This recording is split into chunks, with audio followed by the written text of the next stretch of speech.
All righty, welcome back, everybody. I think we're good to go. Welcome to the Rig 72 2022 2023 season rundown. How do you get my years right there? I'm like, what year are we in right now? Yep. Yeah, and I wrote review on the overlay instead of rundown. Sorry. It all works. So, Toph, haven't really had a chance to talk to you since the unfortunate game 6 on Sunday night. Yeah. Your initial thoughts on the end of the Edmonton Oilers season? I mean, super disappointed, obviously.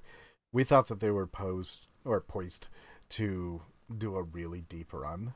And I think most of us expected at least a repeat of last year, if not a slight improvement, at least. So I think my bare minimum was hoping that they would get to at least 5 games in the Western Conference Finals and round short. Yeah. Yeah, I mean, you always like to take that step forward, but I guess there's the old saying, right? Progress isn't always in a straight line. Yeah.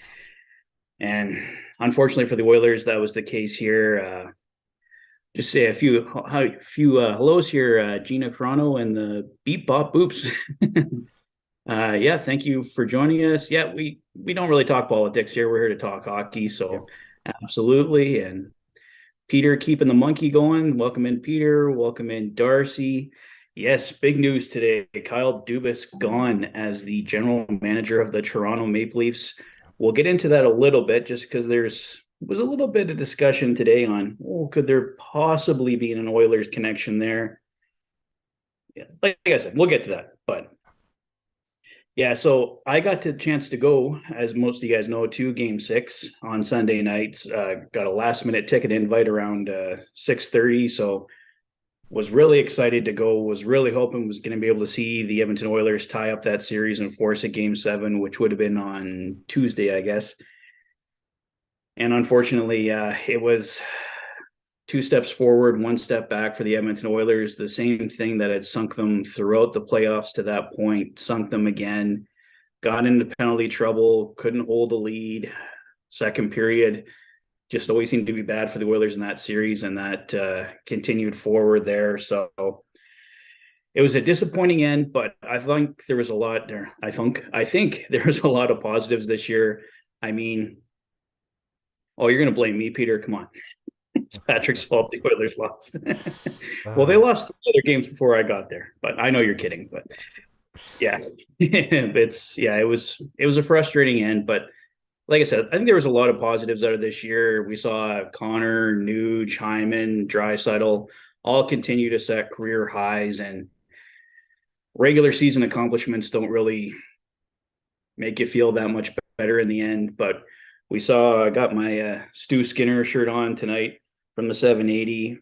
I mean, no question, Stu struggled in the playoffs, but not many goaltenders have succeeded to this point in playoffs, other than maybe Sergei Bobrovsky. I mean, Jake Ottinger, I think, has played well for the Dallas Stars at times too. But it's really been playoffs where a lot of goalies have struggled. And we have to remember Stu's a rookie, and I think he had an excellent year. And yes, he wasn't at the top of his game in the playoffs. No debate about that. But yeah, what are your thoughts on Stu? So I really like Stu. I think he should be the number one going into next year.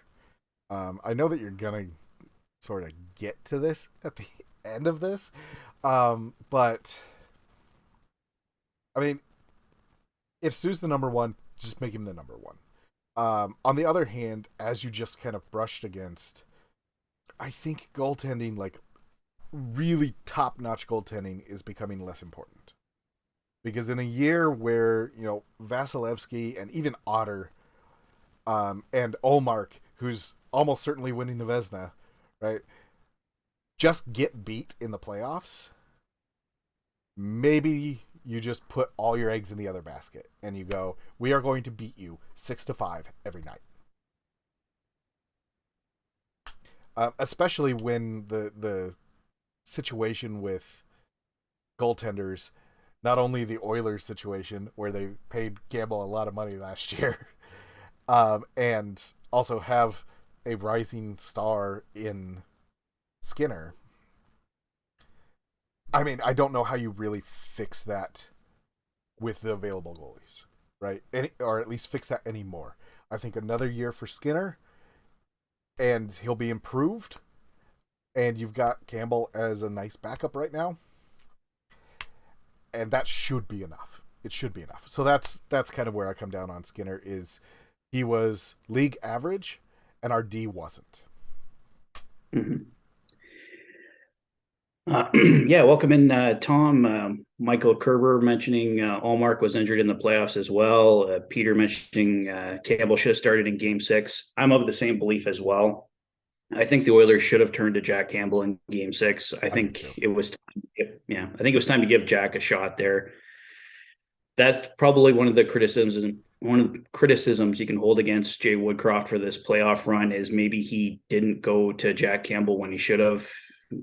Skinner was pulled 4 times, I believe it was, and yeah, I think it was time to give Jack Campbell the shot there in Game 6. But Yeah, I get the psychological game going on there where you don't want to send the message to Skinner that you don't believe him in anymore or don't believe in him anymore. Uh, on the other hand, got pulled 4 times, um, and then got to start the next game. I think you can just sit there and tell Skinner, like, look, we believe in you. We know that you've got it. We know that you can do this. But this game, we're giving Soup the start just to see if it makes a difference. mm-hmm. And not everything is actions. You can also speak with words, right? And yeah, I totally think that Skinner should have been out there for Game 6. He probably should have been out there for Game 5. Um, Yeah, I mean, if you pull Skinner twice, if you pull him a third time, the next game Campbell starts. He just does. And if you have to pull Campbell, fine, right? yeah, It was over 900 last I saw, but that might not count Game 6. yeah. It was around chemo in the I think 890 to 900 range, kind of fluctuating around that spot. Yeah, like there's no shame in going to Jack Campbell. I don't think like most teams nowadays they need 2 goaltenders. So I don't think like Skinner would take it personally if you took him out or and like I said, Skinner's a rookie. He's got things to work on and go to your other goaltender, especially you're paying him $5 million. He's sitting there on the bench. Use him. And I think Jack Campbell, it sure sounded like from Ken Holland's press conference, year-end press conference there, that Jack Campbell is going to be back. He thinks Jack Campbell's going to be back or have a rebound season in year 2. So it didn't sound like it. Ken Holland didn't sound like a guy that was getting ready to move Jack Campbell. So I think we're going to be back with Stu and Campbell. And I mean, you'd probably have to give up something pretty significant to move Campbell anyway, with 4 years left on that deal. So the Oilers are probably better off, even though you've got Campbell for 4 more years, get Campbell. Hopefully in year 2, he has kind of a breakthrough season. And if you want to maybe move him next summer, it's maybe a bit easier. 3 years left. He's coming off a strong season instead of a weak season. So, but either way, I think Yeah, it's I going to mean, we've talked about that before on be, streams. That to get rid of Campbell, you can only lose. yeah. Because at best, they're getting rid of Campbell at his lowest value. So they'd have to retain, I don't know, 50%. And are you going to find somebody that's as good as a backup as Campbell for $2.5 million a year? Right? So you're paying the same. Can you find somebody for half that price that is as good as Campbell? And that answer is probably no. I do think they need to make a goalie coach change, right? And I think that's been a lot of the conversation since they went down in Game 6 is at the very least get a different goalie coach. Get somebody else talking to them. Yeah, I put out a video back on Monday I guess we can go over that quick. There was talk about a goalie coach change. I think it was hinted at by Bob Stauffer, Oilers insider. There was hinted at that we could see a new general manager. Obviously, that's not coming to pass this season. Ken Holland's confirmed he's coming back as both president and GM, but they have said they're going to give Steve Staios more of the assistant general manager duties. I think Steve Staios is the guy they're leaning towards as the successor to Ken Holland. That's what all the speculation was, and it looks like that's probably going to happen next summer. I don't think Ken Holland's going to sign a new contract. Maybe he comes back in an advisory role or something like that. But I think we will have a new general manager after next season. And I think it's going to be Steve Staios based on all that. And yeah, like I said, there was talk of a goalie coach change. There's been rumors of Mike Smith. I don't know how legitimate those are. That might just be more fan theory if that's actually going to happen. But I threw that out there in the video that we could see Mike Smith. And the other topic was that Bob Nicholson might retire, but apparently Bob Nicholson is coming back as well. So most of the speculation in that video at least wasn't immediately true. Right. Yeah. Yeah. I think that they have to, with the goalies, they have to just go, this is our duo, this is our pair. We're going with them. How do we help them succeed? And I think that's probably goalie change. If you're going to make, that's like the most drastic thing that you probably want is goalie. Yeah, I want to cover a couple of the questions here before we go too far and we'll lose them in the chat here.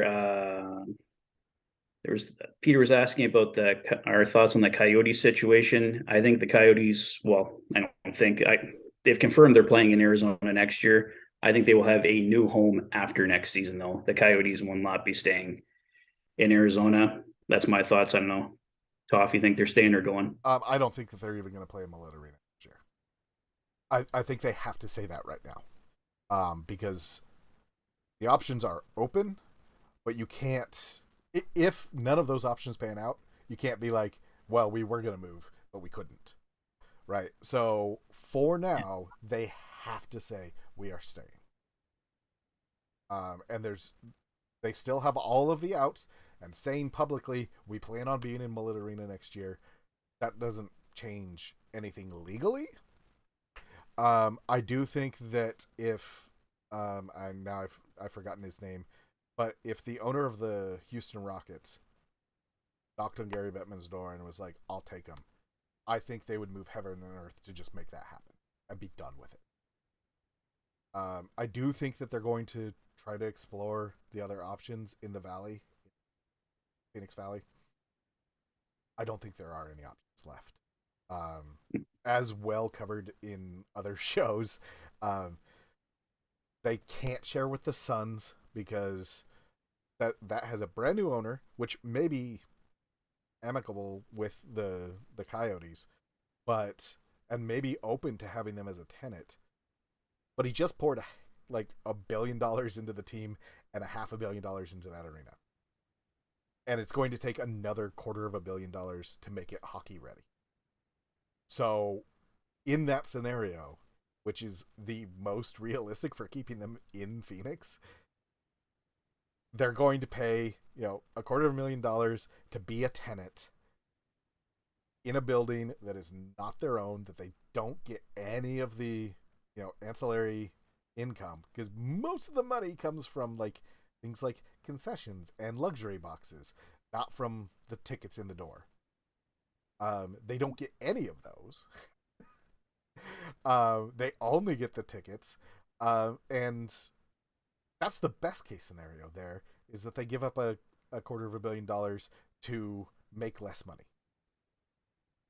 Scottsdale has said no so many times. Tempe just said no. They're not going back to Glendale. The only downtown Phoenix option is sharing with the Suns. I don't see how it happens unless something materializes. There was the talk of putting it, like working with the reservation that is right on the edge of Tempe.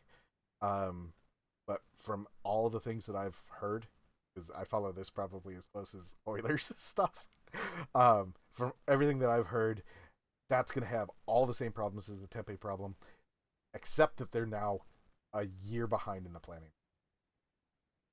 So I just don't think that they're going to make it happen. I think they are going to absolutely exhaust all the options because clearly, after 20 years, 20 years of failure, they still want that team in that market. But Houston is a bigger market. It's still in the South. And the owner of the Rockets has said that he's interested. If he's actually interested and can put his money where his mouth is, I think they're in Houston next year. Well, we'll see what happens there. But yeah, I think whether it's next year or the year after, they're done in Arizona. I feel bad for any Coyotes fans that are there. You don't like to see anybody lose their team, but that's just been trouble for as long as any of us can remember. So I think it's time to move on there. I do think it's more likely that they're in Phoenix than they are in Quebec City. But that's only because I don't think Quebec City is going to happen unless there's expansion. Or unless a team in the East completely fails. And right now, all the teams in the East are doing well, or at least well enough. Like maybe the weakest one is Columbus, and even they have like a very solid situation in their building, very good fan base. I don't think anybody in the East is moving anytime soon, which means that Quebec City's probably out of the running until there's further expansion. Kansas City is another possibility. Salt Lake is apparently another possibility, but the arena in Salt Lake that the Jazz play in cannot host hockey. And so that would depend on Salt Lake getting a bid for an Olympics that's 10 years away and building an arena on an expedited schedule for a hockey team that until now nobody wanted. So I really think it's Houston next year. It's possible that they'll still be in Mullet Arena and just like fully lame duck for a year as they try to scramble to put something together.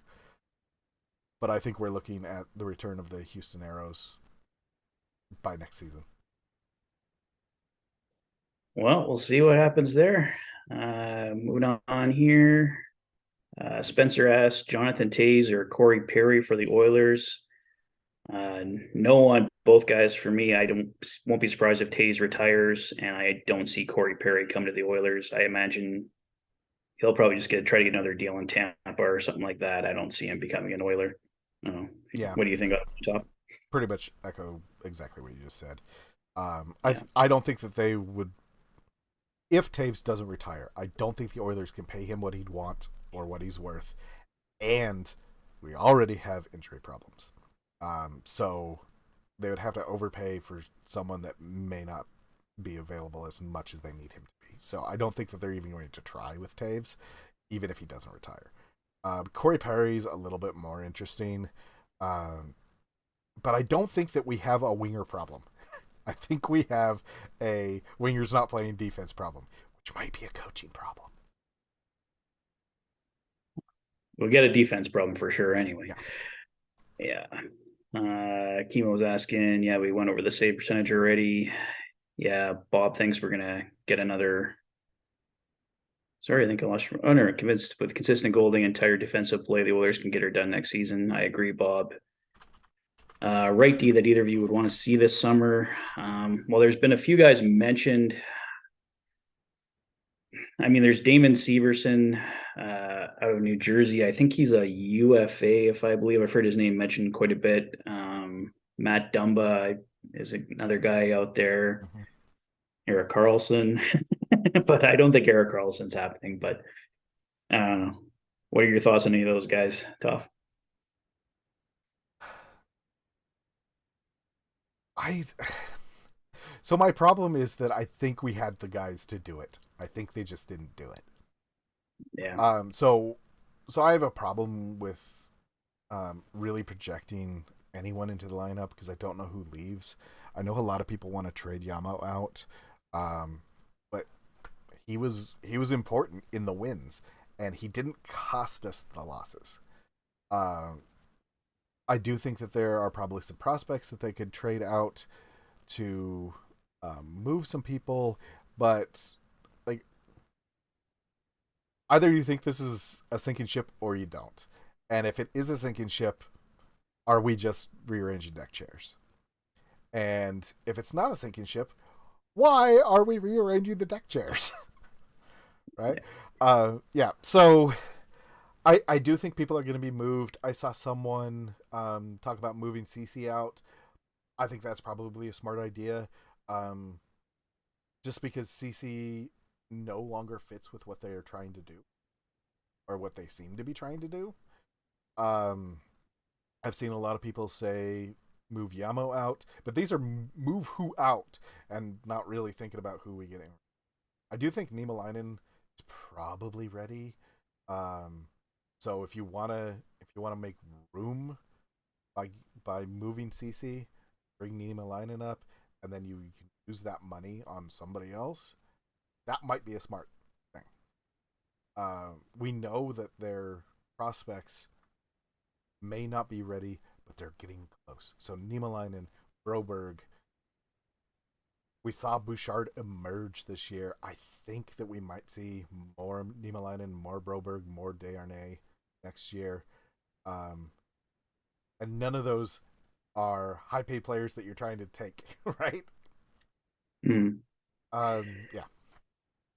Well, yeah, a lot of it's going to depend on what happens with the cap. Right now, all they're saying is it's going to go up 1 million, but there's been a lot of talk lately that we could see a jump as much as 3, possibly 4 million.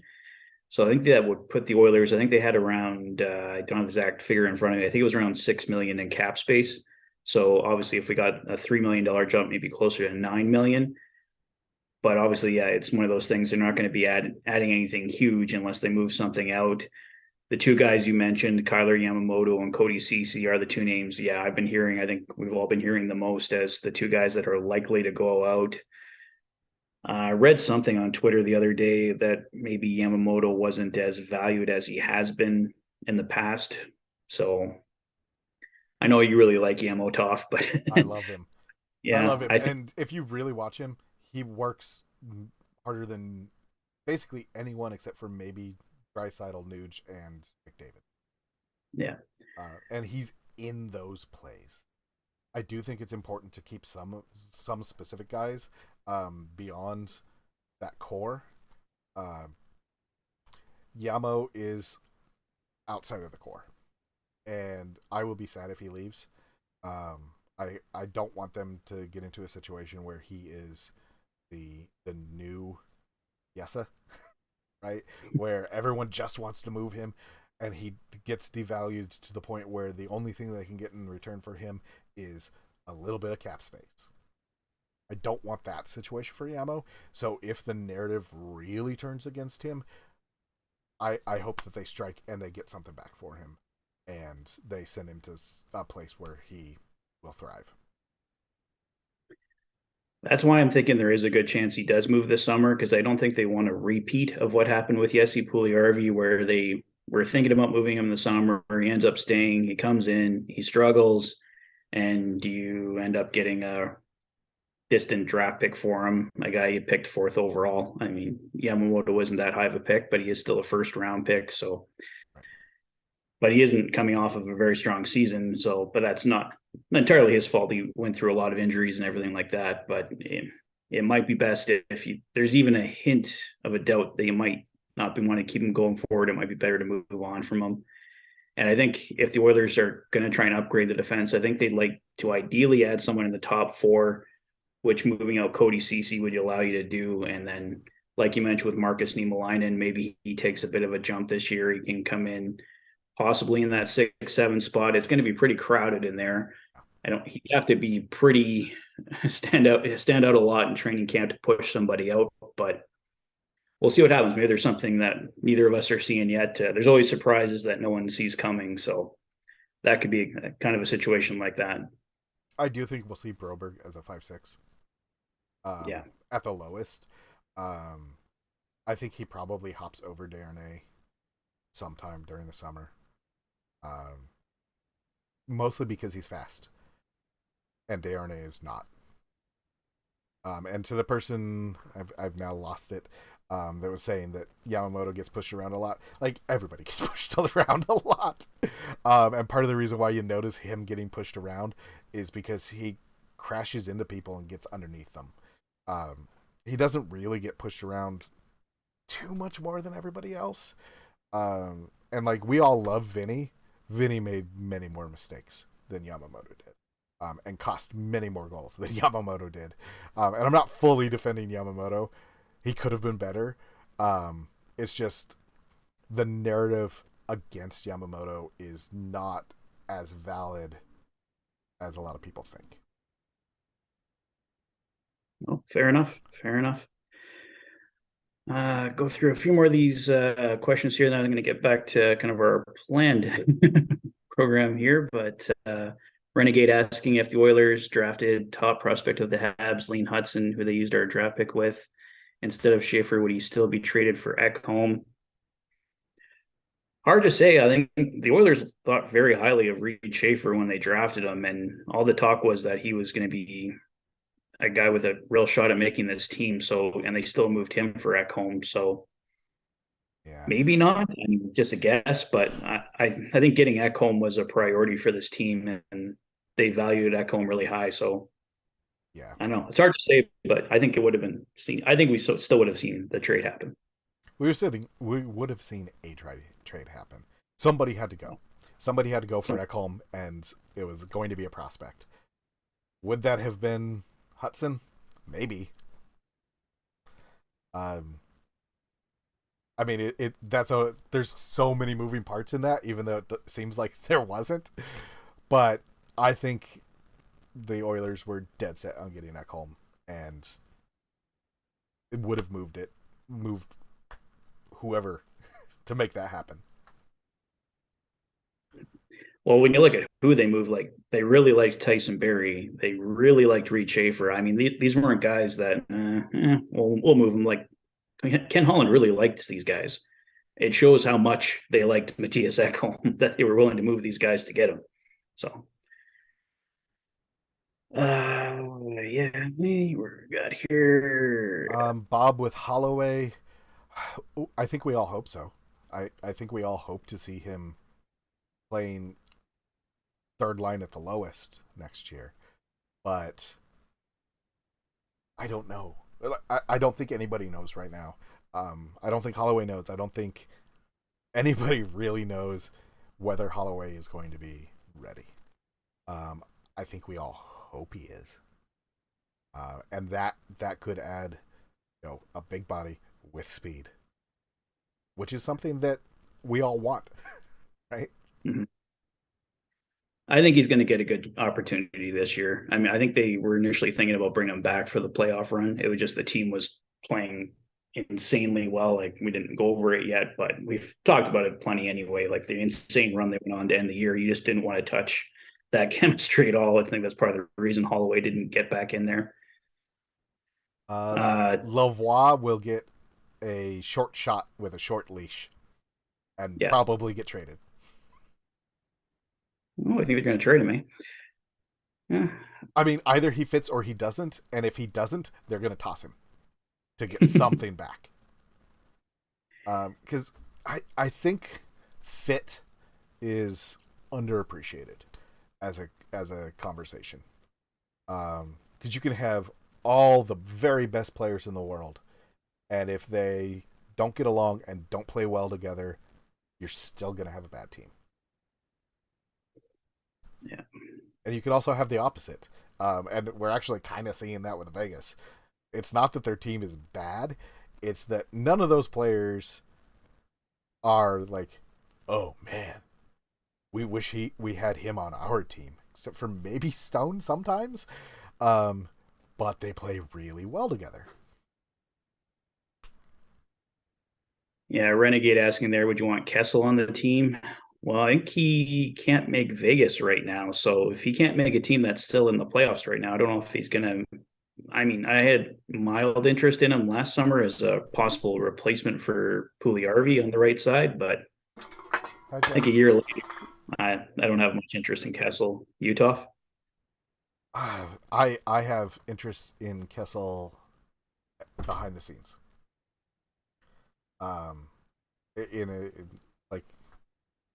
Yeah, I think that he would add to the team.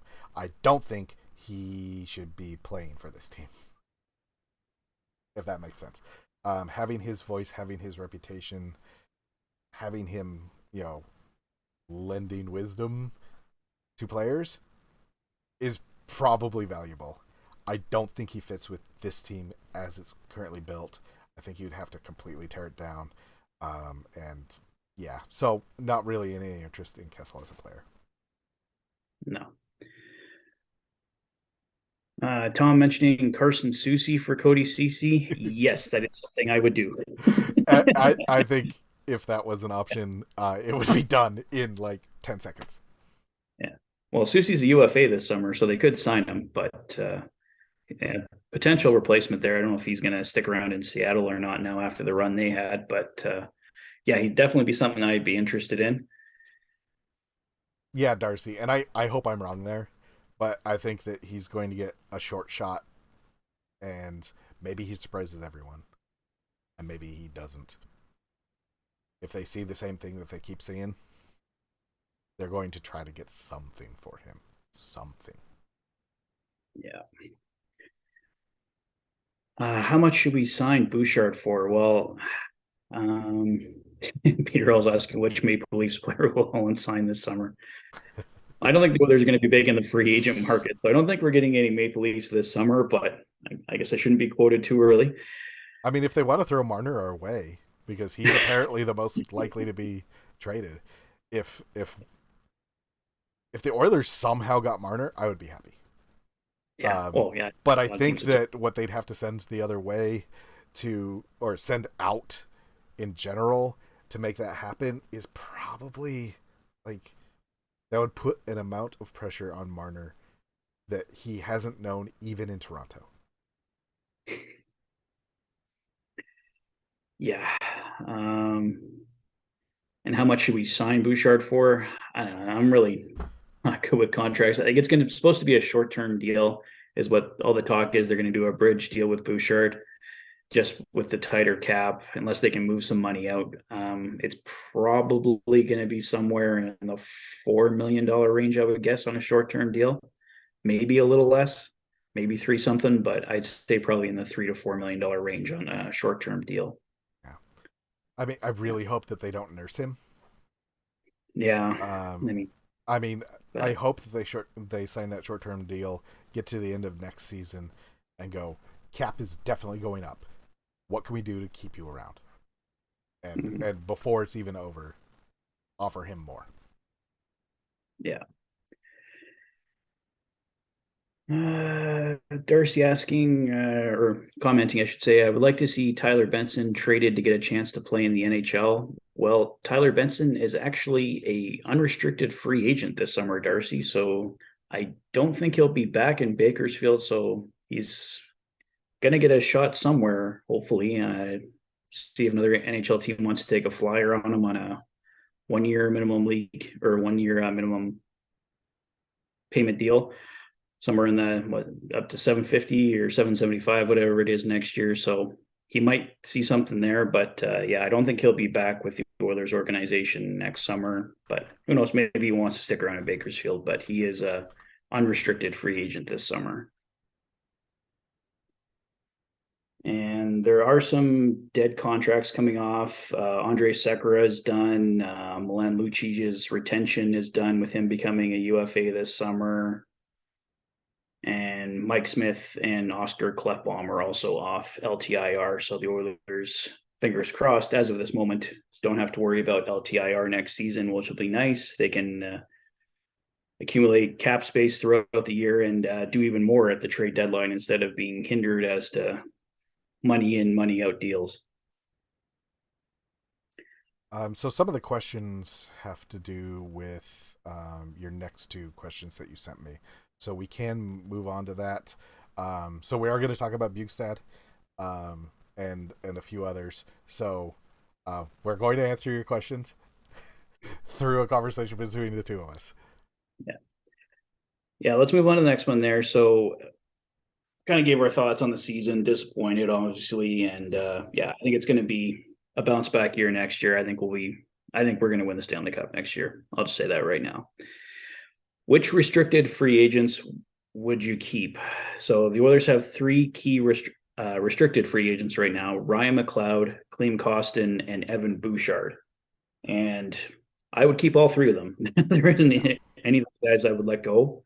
Ryan McLeod is coming off a 1 year, $798,000 deal, I believe it was. He really did the Oilers a favor there. So I think he's going to be somewhere probably on like a 2 year deal, probably between 1.5, 2 million. I think you're going to have to pay him a bit more just because he did take such a pay cut last summer.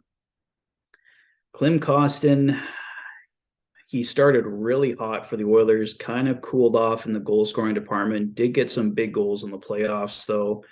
He brings size and toughness that this team definitely needs. I don't really know how to project his cap hit, though. I mean, I don't think it's above two, somewhere between 1 and 2, I think, on probably another 1 or 2 year deal. And like I just said with Bush, yeah, I think somewhere in the 2 year, $3.5, $4 million range. What are your thoughts on those guys, Toph? I think they're going to find a way to keep all three. Yeah. And none of those have an outrageous cap hit, right? Um, all three are going to get a raise.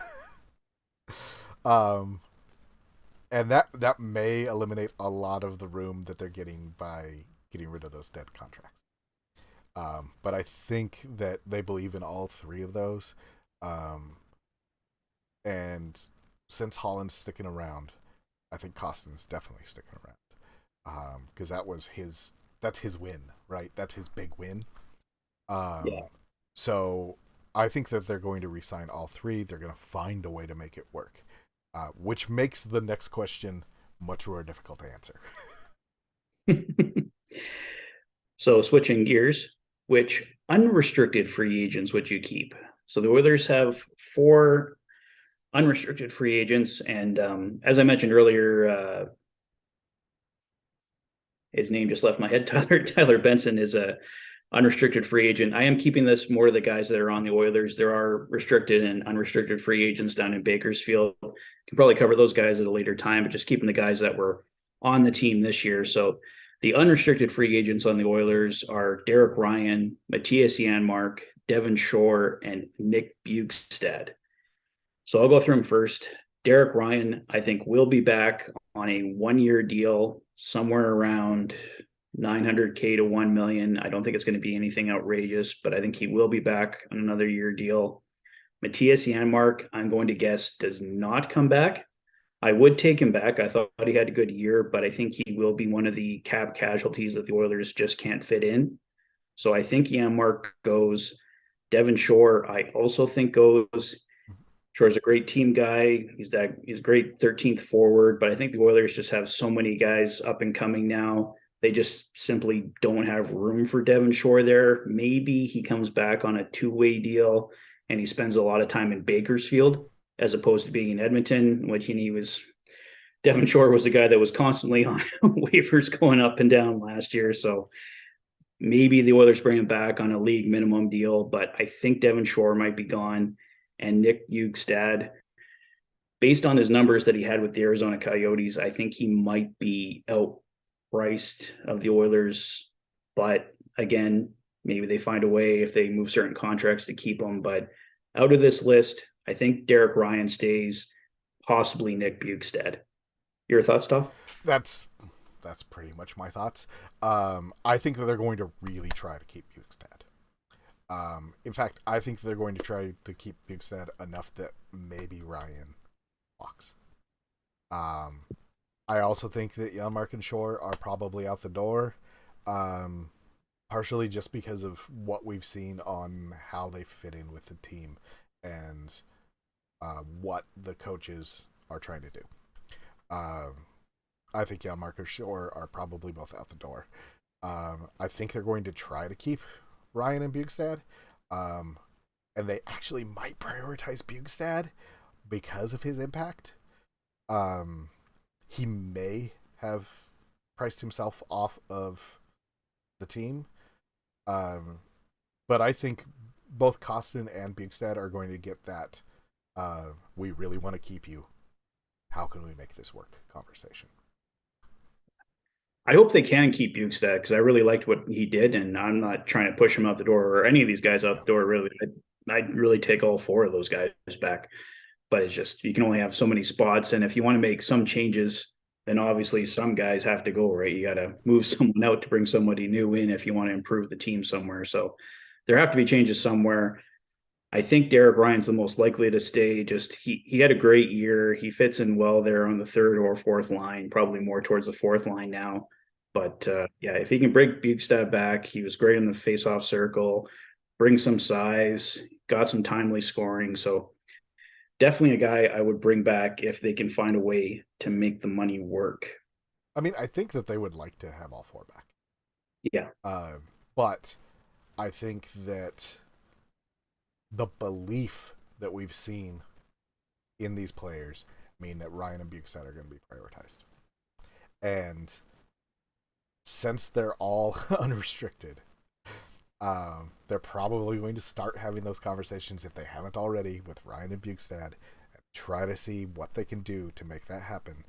And if the Oilers get good deals on either or both, or what they feel is a good deal, then maybe we start seeing conversations with Janmark and Shore. But I think until Ryan and Bukestad are more or less settled, Janmark and Shore are in the wind. And maybe Janmark and Shore end up getting significantly more elsewhere. Mm-hmm. Yeah, it'll be really interesting to see who's the first guy that's re-signed, or because you never, it's kind of the surprise. I remember like, the year I started this channel, it was like Devin Shore was actually like the first guy signed to a new 2-year deal. It's never really the guy you expect to be, but it's probably the easiest deal to get done is probably the first one we'll see. I think Derek Ryan has a chance of being that guy, possibly Bouchard, but that one might go into the summer a bit. Just we'll see what happens there. But that I think that might be more one of the last ones done, but just a guess. I could be way off on that. Yeah. So I think Ryan wants to stay, and I think Bush wants to stay, but I also think that Bush has enough leverage that he's going to push it. Yeah. And he's so I think Ryan is probably in a position where, if he truly wants to stay, which it seems like he does, then he might take that little bit of a discount just to get it done and get it over with, which means that happens earlier. Where Bush, because he's a restricted free agent, because he just had the season that he had, because he just emerged at the moment that he did, he might push it along in the summer just to really see. Because he can.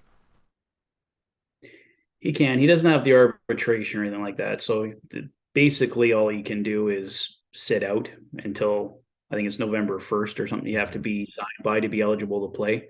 So, and I don't think Bush is going to do that. But I don't think so either. But I do think that he's going to wait longer than we would like. yeah, yeah. Like I said, my guess is he's going to be one of the last guys done. But like I said, I could be completely wrong, and he's actually the first guy signed. We'll see what happens. Yeah, a lot of the conversation in the chat is that everyone sees Costin as, a team player that may take a discount to stay. I could see that happening. He does seem to like it in Edmonton. He does seem to like the belief in him that he didn't have before, or didn't fully have before. I do think that he may be the first to officially definitely stay. I think that everybody that's saying that, yeah, I think that that's entirely reasonable. One of the other dominoes may fall first. I think Bush is probably one of the last. I think that if they're keeping Bukestad, that'll probably be one of the first. Yeah, Bukestad, Brian, Costin, those may be the early ones, or at least the early decisions. Yeah. I mean, you got to put a bit of a priority if there's any unrestricted free agents you're keeping, right? Because you got to get those, definitely got to get those done before July 1st. You can qualify the other guys and go into the summer a bit if you have to. So, yeah, but you might get a discount out of McLeod and Costin by working with them early. yeah. So the last kind of question I was going to talk about here, and then we can just kind of go with your comments and questions the rest of the way. What changes would you make, and what do you think the team needs? So I'll go over this first. I think this team needs another top four shutdown defenseman. I don't think Eric Carlson is the answer for this team. This team scores more than enough. It was the leading goal scorer in the NHL, leading goal scoring team in the NHL last year. We definitely saw in the playoffs as well. This team can score in the regular season. This team can score in the playoffs. The number one priority has to be getting another shutdown defenseman, I think. And that's where I think Cody Ceci moves and we see another shutdown type guy come in because we get more than enough offense. Defense just needs to be more of a priority for this team. I put down, do we maybe see Jack Campbell traded? I think with Ken Holland's year-end comments, like I mentioned earlier, it definitely looks like Stu and Jack are both coming back. I don't, if there's a Jack Campbell trade, I think it's going to come out of left field. It's going to be they want to do this deal, and the only way they can make it happen is moving Jack Campbell. So, and I don't think that's a very unlikely scenario to happen in my mind. So, I think Stu and Jack are both back. So, I think another top four shutdown defenseman, or at least someone who like maybe in the 1 to 5 range. And I think much to Toph's dismay, I think Kyler Yamamoto is moved and we see a new top six guy come in, probably lower range top six guy. A guy that's talked about quite a bit is Connor Brown. We know he's a guy the Oilers targeted last summer. He's going to be an unrestricted free agent this summer, coming off a really bad injury that kept him out. He signed with the Washington Capitals last summer, he was traded to the Washington Capitals last summer, but then was hurt very early in the year. He's a right shot. The Oilers need help on right wing, so he'd be a natural replacement for Kyler Yamamoto. I think Connor Brown ends up being the Oilers guy. It was talked about earlier in the summer that Connor Brown's a guy you could put a lot of performance bonuses in his contract and have all those bonuses count against next year's cap when the Oilers will have presumably more cap space because the cap should keep going up. So you could get Connor Brown on a really cheap deal for this year and have kind of if he hits all those bonuses, have those go on the year after's cap. So I think Connor Brown is a guy the Oilers are going to focus on. And I think he's the replacement for Kyler Yamamoto. So those are the big changes I think happen when maybe we see a little minor deals along the way here, and probably a few guys from Bakersfield will challenge for roles as well. But yeah, those are the changes I think happen. What do you think, Toph?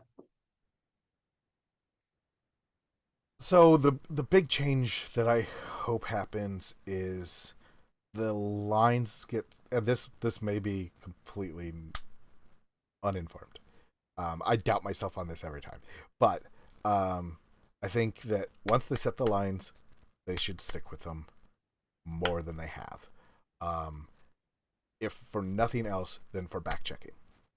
Because the D is bad, but a big part of the D is back checking.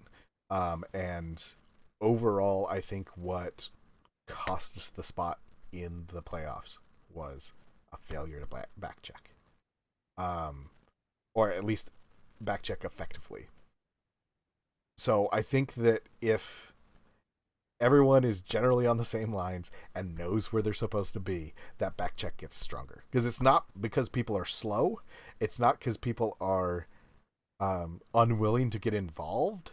It's like almost every Kings goal and most of the Knights goals were in a moment where people didn't know where they should be. And I do think that might be a side effect of the lines getting switched around as much as they were.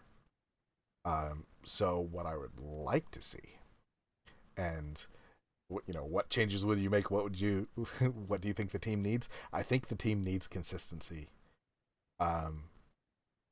especially on the line level, so that they can more consistently back check and more consistently interfere with the plays. We know that they can do it. We watched them do it, especially against the Kings in Game 2 and Game 4. Or not the Kings, the Knights. We saw them have an effective back check. We saw them suddenly have good defense. Um, and I think that it's more confusion than anything that cost them the ability to play D. So as much as I think, or as much as everybody else thinks that it's a personnel problem, which sometimes it was, I mean, we saw CC really give up some big things. We saw Darren A just completely muff things. But those were the big mistakes that we could see, where the smaller mistakes are just people are not in the right place. Um, I think more consistency on the lines is the main thing that they should change, and then figure out who fits in those lines and go for it. Um, the the streak that they had to end the season, the lines stopped changing, which I realize that it's easier to keep the lines when you're winning, but the lines stopped changing, and they were suddenly pretty good at defense. Um, I would like to see somebody come in and replace CC, and I'd like CC out, just because something there's not working, and we don't really know what. It's not that he's bad; it's that it's not working. I'd also like to see, and this is another thing that I'd like to see from earlier streams. I'd like to see Ekholm be the number one officially, and I'd like to see Nurse on the second line officially, and just like take the pressure off Nurse. Like, nope, you are the second line dude. Ekholm, you are top line, and then you figure out who goes with those two. Those are the main things that I would do, because they are tight on the cap. Even with the money opening up, with all the people that they want to re-sign, I think it's more about consistency than anything. Someone pointed out that this team had only really been together since the trade deadline, right? And we know that they could be really, really good. We watched it, we saw it, and so it may just be consistency that they really need. On the other hand, we made that same observation last year with Kane, right? Really, that team had only been together since the trade deadline too. And I know that Kane was hurt for a lot of this year, and it was not his fault at all. You know, injuries played a factor in all of this. And I'm definitely not suggesting that the line should stay pat no matter what. I'm just saying that consistency is key. People knowing where they need to be to stop the puck going the other way is something that I would love to see them work on. Yeah, I was. Yeah, I don't know how many different times I wanted to see like you're mentioning all four lines, but like a consistent third line. It seemed like we had it for a while there, and then yeah, it's a constant blender. Like Dave Tippett did it even more than Jay Woodcroft. It was line blenders, and then Ride, McDavid, and Draisaitl as far as they'll take you. So yeah, I think if we can get more consistency in that, I totally agree with you on that.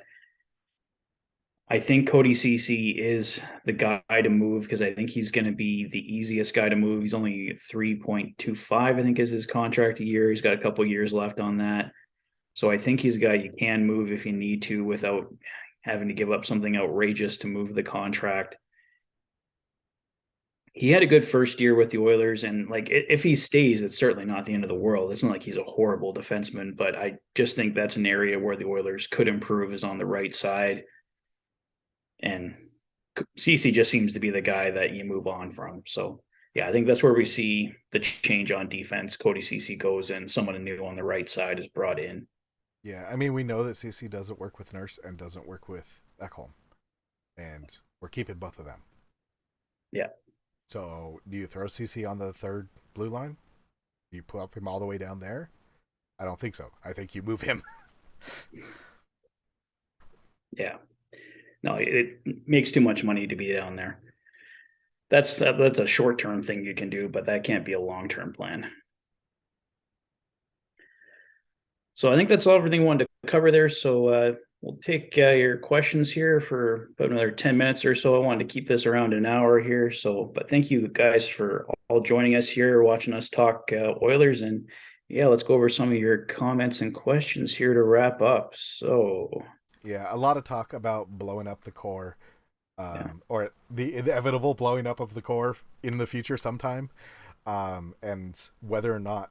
So a lot of that talk was, is Nurse part of the core? And I think so. I, I agree with a lot of what y'all are saying there. That if Nurse is gone, that's the end of this era. Also, I want to remind everybody that Nurse's cap hit gets better every year. So just let it get better. That's true. As the cap goes up, it won't look as bad. But right now, obviously, it's more of a hindrance than a help. Yeah. But Yeah, I think if there is no pandemic, we're all like, we've got Nurse on a steal. It's okay that he's not doing as good as he was. But instead, the whole world goes into lockdown. The cap stays flat, and he stays expensive. yeah, I guess I did mention earlier in the show here, Kyle Dubas. Obviously, yeah, the big news of the day being parting ways. But they Toronto Maple Leafs initially said parting ways, but then Brendan Shanahan in his press conference more or less fired Dubas. So I don't know why they said parted ways. I guess that's a nice way of saying he was let go. I mean, he didn't have a contract, so I guess he wasn't technically fired. But either way, Kyle Dubas is done in Toronto. A lot of talk that Brad Treliving, former Calgary Flames general manager, might be a fit there. Apparently, the Leafs are looking for an experienced guy. But as far as a connection to the Oilers, I highly doubt he would come here. I mean, we know Ken Holland's staying as GM for this year anyway, so it would be a change that would happen next year. Maybe if he took the year off and didn't take a job anywhere. But I think Kyle Dubas is going to end up taking a job somewhere. There's some pretty good opportunities out there for him. So I don't. I don't think there's anything legitimate to it. There was some talk I saw today about possibly Kyle Dubas coming to Edmonton, but I think it's going to be Steve Staios next year taking over. So I don't know. Like, you have any thoughts on that, Toph? Kyle Dubas possibly coming to Edmonton? I don't think Dubas is coming to Edmonton. I mean, it's still possible because I think Dubas is out of the league next year. Because I really got the feeling from the coverage that Dubas was saying, "I need time to think about this," and the Maple Leafs replied with, "We need an answer now," and that was that.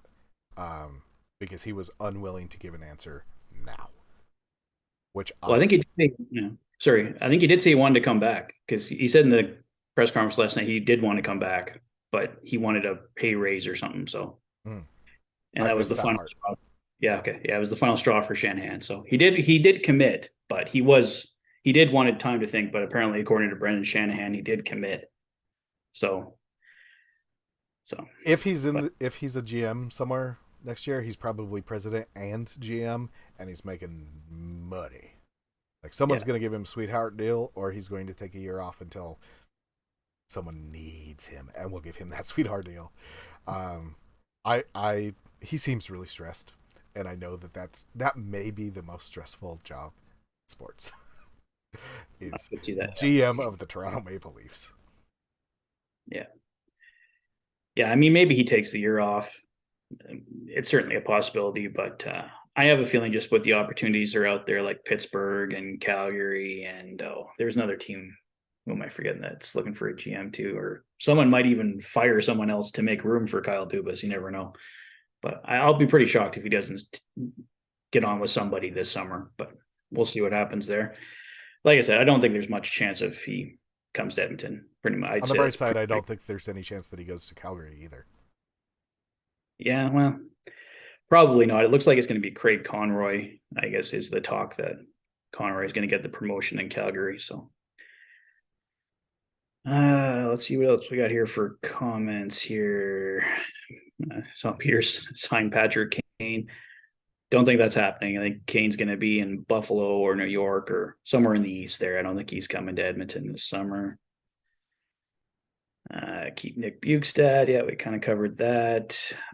Peter asking, has Oscar Kleppbaum retired? Not officially, but I think we are going to get that official announcement this summer. from everything I've read and heard, Clefbaum just can't play hockey anymore. Yeah, His shoulder's just done. So I think he's retired already in all but name. yeah, And just like Mike Smith, it was an LTIR game that they can continue paying him for cheaper if he's just not retired and not, you know, actively trying to make the roster. Um, from what I understand, putting someone on LTIR when they're going to retire is essentially a way of saying thank you. Um, and it makes it cheaper than, you know, having to pay them to go away. Right. So they're under contract still. That runs out this summer. I think he announces his retirement like the day after that runs out. yeah. Mike Smith as well, I think, and I think there's a good chance Mike Smith is hired as the Oilers' new goalie coach. I think there's something to that, but I think he'll get hired somewhere on the back end because he seems to be interested. yeah. And dude has experience. Mm-hmm. Scout saying Campbell bounce back. I think he does as well. I think Campbell has a much better second year. Robin asking if we can trade Campbell for Hellebuck. No. And I think someone else mentioned Connor Hellebuck possibly coming here or coming here as well. The Oilers aren't going to get Connor Hellebuck. I think we're going with Skinner and Campbell. Yeah, Jake I Hellebuck. think whoever gets Hellebuck is going to overpay him, Yeah. and the Oilers are not in a position to overpay another goalie. Yeah. Well, I think he's still got or I think he's got 1 year left on his deal. So yeah, you're probably signing him to a new contract if you trade for him. It's going to be a high price tag to get him, and then yes, get him signed to a new deal. Um, so Renegade says Dubas is rumored to Pittsburgh. That weirdly makes a lot of sense to me. Yeah. Yeah, that feels like a good fit both ways. Yeah. Yeah. If he wants a serious but less stressful version of the job that he has, yeah, Pittsburgh's a great fit. Because they take it Yeah. seriously, and also, if he fails really hard, people start talking about the Steelers instead. Yeah. I could see that happening for sure. Peter asking, do you think the Oilers will win the Pacific next year? I don't know if they necessarily will. We'll definitely have a shot at it. I'm not too much worried about winning the Pacific. I just get in the playoffs and then do the damage when damage really needs to get done. Just ask the Boston Bruins how important the regular season is. Get it done when it matters. Just make sure you get in there, and then, like, ideally, you want to finish in the top two, so you at least have home ice advantage in the first round. I mean, if you can get first place and have most likely home ice through the whole playoffs, it's ideal. But I'd like the Oilers to win the Pacific, but I don't think it's a must that they have to. Yeah, same. They haven't in my like 30 Along. some odd years, right? um, and yeah, so not winning the division is definitely not a failure. Mm-hmm. I think not making the at least the conference finals next year is a failed year, which that's pretty high expectations. Yeah, I think they got to make at least the Stanley Cup Finals next year. I think they should. I think they need to go almost all the way. I mean, ideally, you want to win the Stanley Cup, and I think they have an excellent shot at winning the Stanley Cup. I have my belief in this team isn't shaken, but yeah, I think you got to make at least the Stanley Cup Finals next year. Yeah, from the interviews, it did seem like the tenor had changed a little bit. So last year's exit interviews essentially were, we're going to roll it back next year. You'll see. And this year's was much more like, either we're going to win the cup or it is a failure next year. Yeah. It was all but a promise to win the cup. And yeah. I think that attitude probably makes a difference. Yeah, I think Connor said cup or bust, and Ken Holland really emphasized in his year-end presser how devastated everybody was. Like, this we're all devastated as fans, but it's not even remotely how much the team and management are devastated. Like they want to go all the way, and I think they will next year. I think this was just another big lesson in the long run to getting that Stanley Cup. Yeah. Yeah, I think so. Last year, it was much more we should win. And this year, it's much more after the season. Last year, it was we should win. And this year, it's much more we should not lose. And that is a big change in mindset. Even though essentially those say the same things, it's a different mindset to be like, we should be able to beat every single team every single night. And that's what I heard from those end of year interviews was we are mad that we lost. Yeah. And that's kind of anger you want to see. Like you want that frustration. You want to be like, we lost. Nah. Like you want to see that devastation, and you want to see that drive to get the job done next year. Where are we at here? Riker coming in, saying hi. Lots of emojis there. Hey, Riker, thanks for joining us. Chase wants to keep Bukestad for sure, 100%. We totally agree.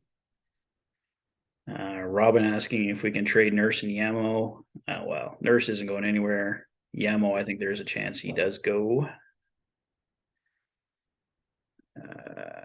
Who would take Nurse's contract? Nobody right now, I don't think. Not that he's necessarily a bad defenseman. It's just if you don't want the contract, why does 31 other teams want the contract? Yeah.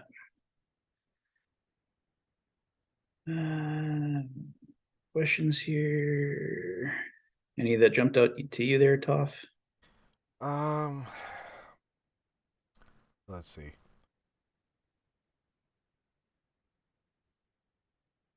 Nuge being the biggest letdown in the playoffs. I think that's somewhat fair. Yeah. He was quieter than we wanted, but also they completely revamped his role between the end of the season and the first playoff game. And obviously that was bad for him. It is partially his fault, but also, I mean, I keep harping on this essentially that he was not put in a position to succeed in the playoffs. He was solid. If you were paying attention, watching, like, he wasn't making things worse. And in fact, he made quite a few things better. But he was not that high impact player that we thought he would be. The other question I wanted to answer was how did, and I assume this is about the Golden Knights, how did they suppress Draisaitl so effectively in the last few games? I've got an opinion. What do you think? Tell us your opinion. Draisaitl is an Ovechkin kind of player.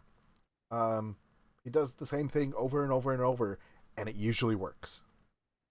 And if you find a way to really disrupt his rhythm, his placement, his positioning, you will stop him.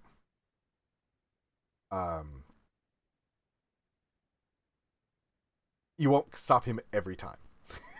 He's still going to get some past you, but you've got a much better chance at stopping Draisaitl if you make sure that he never gets to go where he wants to go. And that's what they did in those last couple games, was they made sure that he was always out of the position that he wanted to be in. And they also did really good at positioning themselves between McDavid and Draisaitl. And if you can really stop that connection, a whole lot of things fall apart. Now, that's a hard connection to stop, but it can be done. We saw it. And I think they did a good job of both him and McDavid distracting them. You saw Draisaitl taking some bad penalties, and I think they did a good job of disrupting his focus on where it needed to be. Mm-hmm. And Draisaitl wasn't the only one. They did that to a lot of guys, and more to the points that you said as well. Like they did a good job of covering them, and it's one of the reasons where I don't like seeing Connor and Leon put together too much. I mean, obviously on the power play, that's a given. But on 5-on-5, I think you really got to try and keep those guys apart. You got to have two separate weapons. And I think it's the Oilers go to that well too often of putting them together. And it's the nuclear option. It's usually almost always successful, but especially in the playoffs, like you got to be able to keep them separate and get two lines going because you're in the playoffs, you're going up against the really good teams night after night. And the same team, they're going to see what you do. They're going to have better knowledge on how to shut you down from repeatedly playing you every second night. So, yeah. Yeah, and when you put Kane, Draisaitl, and McDavid together as that top line, you just put three people that are really easy to anger. And if they're all angry at the same time, that is effective at stopping them. Where if you have any two of them on that line and one on a different line, it's really a whole lot harder to make them all mad to the point where they're not effective. And Draisaitl was definitely frustrated in those last couple of games.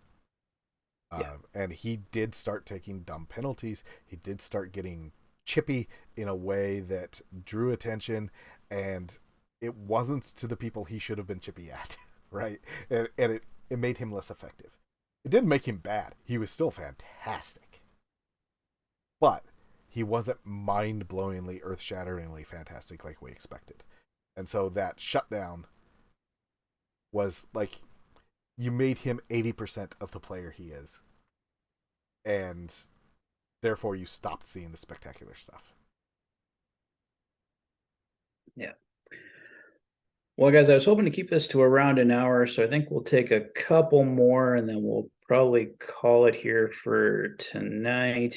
You want to maybe pick one out, Toph, and then I'll pick one out and we'll wrap up there. Clayton's. Who do we think makes the team next year from Bakersfield? I think you mentioned off the top there, Marcus Niemelainen has a great chance. Raphael Lavoie is going to have an opportunity. I think Borgo, depending on what they do on the right side, has an outside shot at it. Probably one of those three guys. What do you think, Toph? This is one of those edge cases because he kind of made the team this year. But I think that Holloway gets a real consistent shot at being on those lines. I think they're going to do everything they can to not have to send him back down. Yeah. Lavoie is very possible to get. I think he'll get a real shot, but I honestly think that he's moved. If he doesn't fit exactly, I think Niemelainen makes it because I think Cece's gone. And at least temporarily, they stick Niemelainen up there and say, prove it. Well, I don't know if he'll get top four, but I could see him getting a chance to be like, you're going to run into injuries and stuff throughout the year. So you definitely want a guy like Marcus Niemelainen who can step in there in a few different spots. So I think one way or another, he's going to see definitely some time on the team next year, provided he's not moved. And I don't think they'll move him. I'm not saying that Niemelainen will be on the top four. I'm saying that he will be out there consistently enough that to really see what he's capable of. And really, same thing with Holloway. I think that they're both going to get like real, true chances at showing what they're capable of, or not. And I think they're both cooked enough. I really do. Yeah, Michael thinks Holloway and Lavoie make it. He doesn't think Niemelainen's going to make it. So, yeah, I don't know if Niemelainen will be a regular, but I think he's one of those guys that might get more of a shot if we do see some kind of injury or something like that.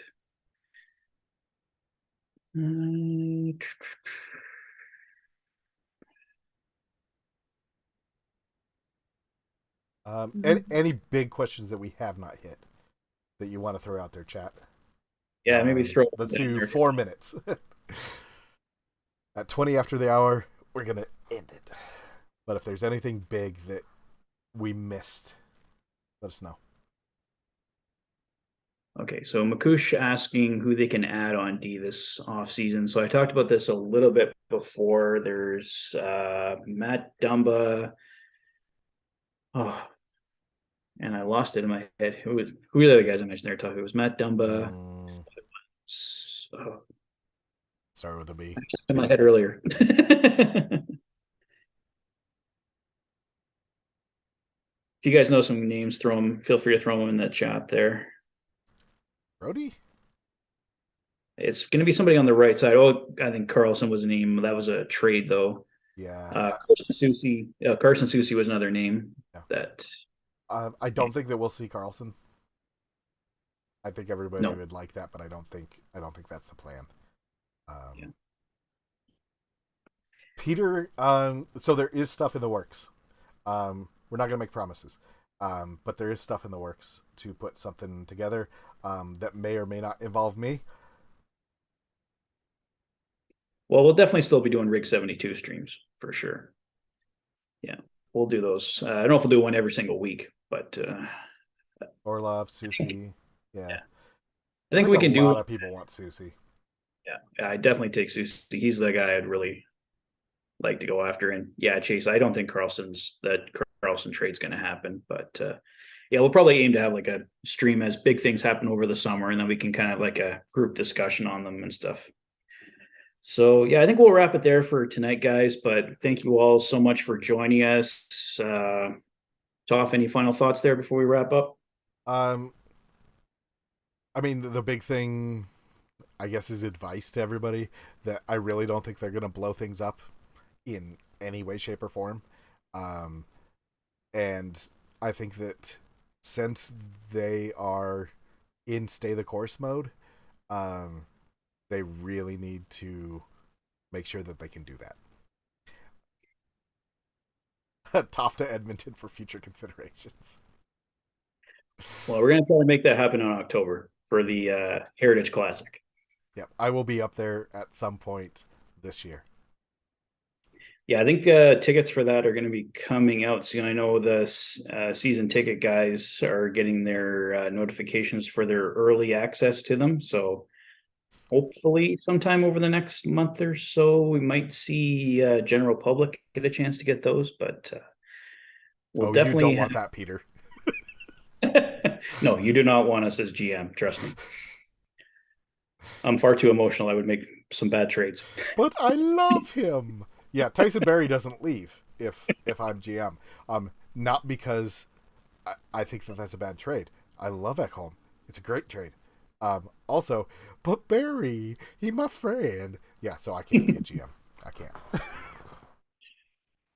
All right, guys, we'll call it there. Thanks for joining us. Thanks to Toph. This has been the Rig 72 season rundown stream.